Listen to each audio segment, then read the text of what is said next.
उनके उनके चेहरे के खिलाफ थी। अब यही बद्रीनाथ और में देख लीजिए, बद्रीनाथ में जो कैंडिडेट बीजेपी ने उतारा, कांग्रेस ने जो उतारा वो उनका संगठन का कैंडिडेट था। वो छात्र संगठन से भी उपजा था और सीनियर लेवल पे कांग्रेस में भी था। उसके बाद जो बीजेपी के जो कैंडिडेट थे वो आयातित कैंडिडेट कहे गए। कांग्रेस ने इस बात का प्रचार भी किया बद्रीनाथ में कि आयातित कैंडिडेट है आपका, बाहर से लाया हुआ, जिसको आपने टिकट दे दिया है। ये भी एक प्रमुख कारण है बीजेपी की हार का।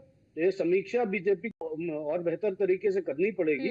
आने वाले समय में कई चुनाव हैं जिनमें उसकी राहें कठिन है और समय बहुत कम है। 2 साल के समय में उत्तर प्रदेश में विधानसभा चुनाव है, उसके पहले कई राज्यों में हरियाणा और बाकी सब मुंबई महाराष्ट्र में भी चुनाव है। तो संगठन के हिसाब से भी उसको अपनी पैरवी करनी पड़ेगी। गरिमा जी ने एक बात बहुत अच्छी कही कि पन्ना प्रमुख दिखाई नहीं दे रहे हैं, तो उनको दिखना पड़ेगा अगर आने वाले समय में चुनाव होगा। मुझे एक बहुत इम्पोर्टेंट बात करनी है, गरिमा जी, बहुत इम्पोर्टेंट। जी गरिमा जी, श्रावणी आप मुझे बताइए, खरीद फरोख्त की राजनीति जब हावी हो जाएगी, जब आपकी वॉशिंग मशीन की राजनीति हावी हो जाएगी, अभी आप ईडी और सीबीआई के अफसरों से कहो कि कांग्रेस का फलाना नेता है उसके घर में रेड करनी है, या टीएमसी का फलाना नेता है उसके घर में रेड करनी है, फिर आप उसको अपने में शामिल कर लो भारतीय जनता पार्टी में, और ईडी सीबीआई के उन्हीं अधिकारियों से कहो कि अब छानबीन बंद कर दो, तो कहां से रिस्पेक्ट मिलेगी श्रावणी?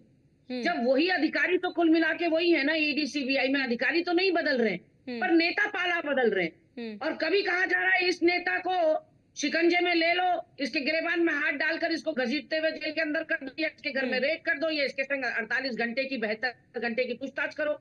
दूसरे दिन जब वो आपकी पार्टी में शामिल हो जाए तो उस पर से सारे दाग धुल जाते हैं और उसकी फाइल बंद करने को कह दिया जाता है। तो फिर ऐसे में अधिकारी भी देख रहा है, और अधिकारी भी इस देश का नागरिक है, अधिकारी को भी अपना पॉलिटिकल इंक्लिनेशन रखने का पूरा अधिकार है, और अधिकारी जी फाइनल कमेंट चुका है। ठीक है गरिमा जी, मैं लौटूंगी, समय की कमी है हमारे पास। खेमचंद जी फाइनल कमेंट। देखिए, भारतीय जनता पार्टी अच्छे काम के लिए जानी जाती है, एक रीति नीति के लिए जानी जाती है, अच्छी नीयत के लिए जानी जाती है। इसलिए भारतीय जनता पार्टी ने तीसरी बार सरकार बनाई है। गरिमा जी, मैंने आपको सम्मान के साथ सुना है, महिला अपराध के बड़े अच्छे काम किए आपने। ब्रिजभूषण शरण सिंह को न देकर उसके बेटे को दे दिया। अजय कुमार टैनी ने किसानों को रौब के मार डाला, आपने टैनी को टिकट दे दिया। क्या काम किया आपने? अच्छे काम तो गिनाइए, अच्छे काम तो गिनाइए। और स्मार्ट सिटी बन गई, तमिलनाडु नहीं दिखाई देता, नौकरियां दे दी आपने, दिखाई देता, स्मार्ट सिटियां बन गई आपकी, नहीं दिखाई देता, गंगा जो है बिल्कुल निर्मल बन गई, आप जो पिक एंड चूज की राजनीति करते हैं, इसीलिए कांग्रेस नकारात्मक राजनीति के लिए जानी जाती है, इंडी गठबंधन राजनीति के लिए जाना जाता है। आप कभी भी कॉम्प्रिहेंसिव सोच ही नहीं सकते। फरीदाबाद में बहन निकिता को गोली मारी गई, आप में से कोई नहीं गया। फरीदाबाद दिल्ली के बिल्कुल बगल में है, राहुल जी और प्रियंका जी के बिल्कुल बगल में है।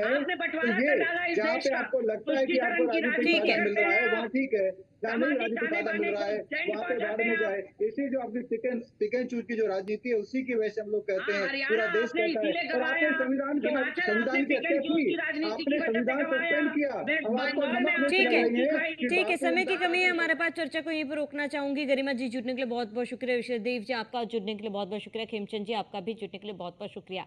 तो ऐसे में जनता ने 2024 में सभी को आईना दिखाया था, जहां पर आत्मविश्वास कांग्रेस का बढ़ा था, तो वहीं बीजेपी को कहीं ना कहीं एक संदेश जनता ने देने की कोशिश की थी। लेकिन अभी बीजेपी के पास समय है, बीजेपी सही तरीके से समीक्षा करे, वरना आप 2027 में खामियाजा भुगतने के लिए बीजेपी तैयार है। फिलहाल इसी के साथ इस बुलेटिन में इतना। देश प्रदेश के तमाम बड़ी खबरों के लिए बने रहिए न्यूज़ 1 इंडिया के साथ।